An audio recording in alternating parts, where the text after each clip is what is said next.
Dans la nuit, le brouillard s'est dissipé et le vent est tombé. Le ciel est sans nuages quand nous partons pour le sommet. Ben voilà, c'est le départ. Quelle heure c'est là? Vous avez l'heure?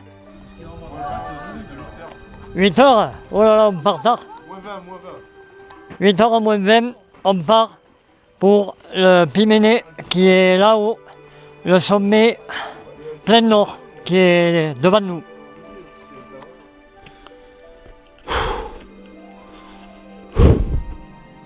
Seb, il est là-haut, il a pris d'avance.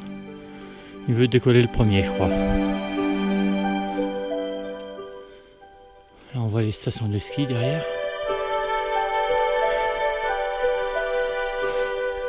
Et là, on arrive à la crête.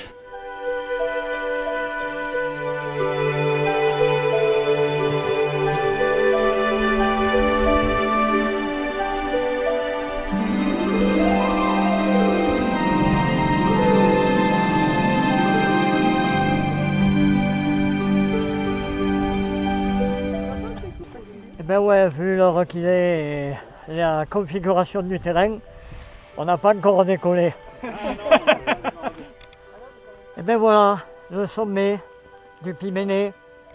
En face, derrière moi, c'est le cirque de Gavarnie, avec derrière le Marboré, et puis tous les sommets frontières pyrénéens à 360 degrés.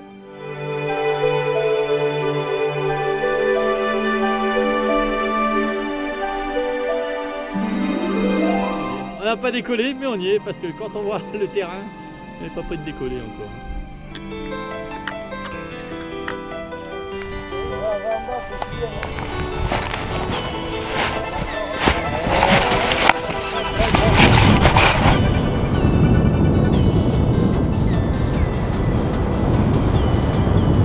Je survole la face sud-ouest du Pyménée par la rive droite du ruisseau d'Alals afin de ne pas passer au-dessus du parc national des Pyrénées.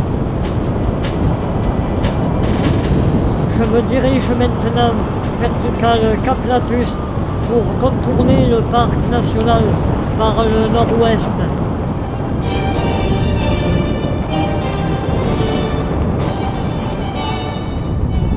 Devant moi, le Marboré avec sa face nord et nord-ouest, son arête nord-ouest, devant le Taillon et la brèche de Roland avec le casque, la grande cascade. Sur ma gauche, le pic rouge de paille dominé par les deux Astazous.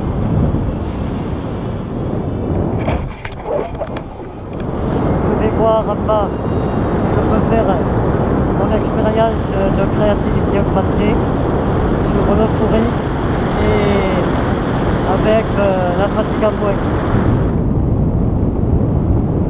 En face le vignemal là-bas. Le refuge est en bas à gauche. Et je m'imprègne de ce bleu différent en altitude par rapport au sol pour en conserver les vibrations.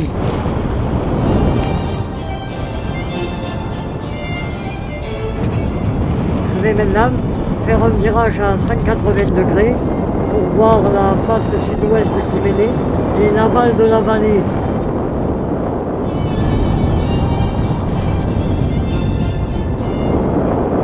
En dessous, c'est Gavarnie. Extraordinaire vol, magnifique.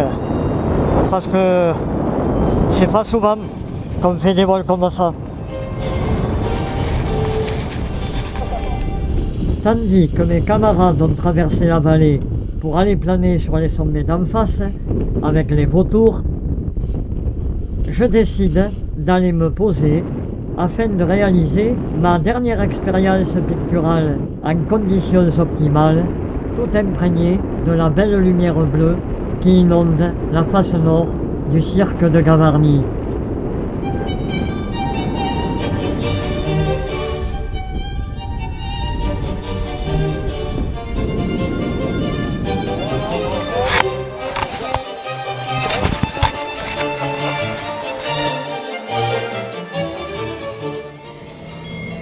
ne pas perdre un instant alors qu'on est encore dans la magie du vol pour se remettre à peindre, afin de conserver le lien avec cet état de grâce qu'est l'expérience optimale et un rapport particulier à la nature qui passe par ce bleu mystérieux des ombres du cirque de Gavarnie.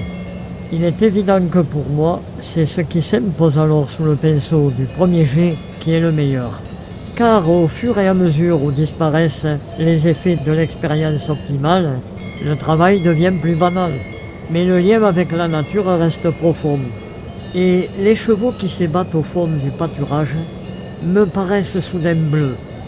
De ce bleu indéfinissable dont l'ombre baigne la vallée, sans même que je m'en aperçoive, ils viennent vers moi, m'entourent, comme si j'étais familier avec eux depuis toujours. C'est peut-être cela, l'enseignement du bleu de Gavarnie, saisi en créativité globale, une démarche artistique entière, où la montée au refuge, la brebis du pied rouge de paille, la montée au sommet du Piménée, le survol de la vallée face au cirque glaciaire, et les chevaux à présent sont indissociables d'une expérience picturale différente qui sera exprimée à travers une seule et unique toile que je nommerai les chevaux bleus de Gavarnie.